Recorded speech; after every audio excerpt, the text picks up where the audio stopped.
शहर के एक कॉलोनी में एक बुजुर्ग कपल अंकल और आंटी रहते थे। वह कॉलोनी अभी जल्द ही बनी थी, इसलिए उसमें 4 से 5 घर बसे हुए थे। इनका बेटा इन्हें छोड़कर अपनी पत्नी के साथ विदेश में रहता था, क्योंकि उसकी पत्नी ये नहीं चाहती थी कि वह घर पर रहकर अपने सास ससुर की मदद करे।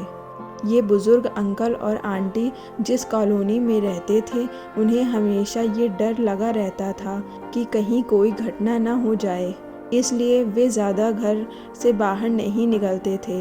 लेकिन उनका यह रूटीन था कि वह हर सुबह सूरज निकलने के बाद टहलने के लिए निकल जाते थे। एक दिन दोनों रोज़ की तरह ही सुबह को टहलने निकले। उन्होंने देखा कि एक लड़का तेज़ी से साइकिल चलाता हुआ जा रहा है और उस साइकिल के पीछे एक फावड़ा बंधा हुआ था, लेकिन उन्होंने ज़्यादा ध्यान नहीं दिया और चले गए।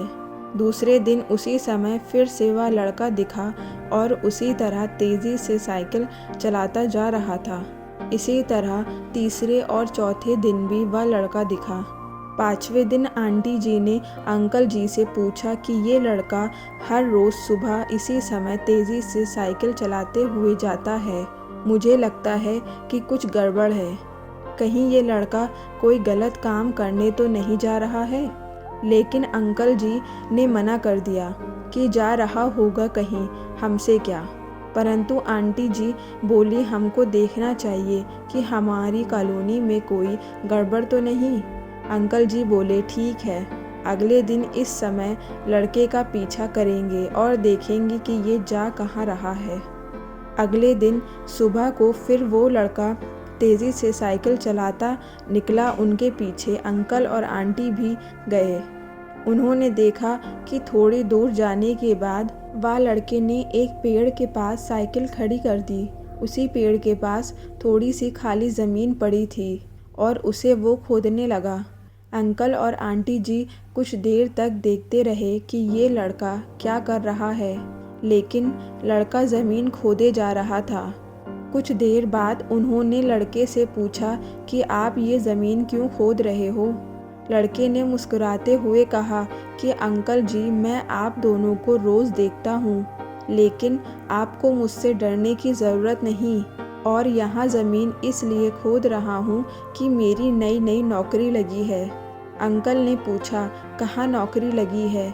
ऐसा कौन सा काम है जिसमें ज़मीन खोदनी है? लड़के ने कहा, मैं बड़े दिन से बेरोज़गार था। फाइनली मुझे फार्म हाउस में काम मिला है और उन्हें ऐसे लड़के की ज़रूरत है जिसे काम करने का अनुभव हो, और मेरे पास कोई भी अनुभव नहीं है। इसलिए मैं रोज़ यहाँ फावड़ा लेकर आता हूँ और ज़मीन खोदने की प्रैक्टिस करता हूँ, ताकि जैसी ही नौकरी पर काम शुरू हो उससे हमें निकाल ना दिया जाए। इसलिए रोज़ाना मेहनत कर रहा हूँ, कोशिश कर रहा हूँ। उस लड़के की बात सुनने के बाद अंकल और आंटी जी ने लड़के को आशीर्वाद दिया और बोला, बहुत ही बढ़िया बात है, प्रयास ही ज़िंदगी में सब कुछ है। यह छोटी सी कहानी में बहुत बड़ी बात सिखाती है। इस कहानी से हमें यह सीख मिलती है कि अगर हमें सक्सेस होना है तो सक्सेस के लिए सबसे ज़रूरी चीज़ है कि हमें लगातार मेहनत, कोशिश और प्रयास करनी होगी, तभी हम जीवन में सफल होंगे। उम्मीद करते हैं दोस्तों, आज की कहानी भी आप सभी को पसंद आई होगी। आपका क्या कहना है इस कहानी के बारे में कमेंट करके हमें ज़रूर बताएं। वीडियो को लाइक करके चैनल को सब्सक्राइब कर लीजिए, साथ ही बेल आइकन को दबाकर ऑल पर सेट कर लीजिए, ताकि आप सभी तक और अच्छी कहानियाँ तुरंत पहुँच सकें। धन्यवाद।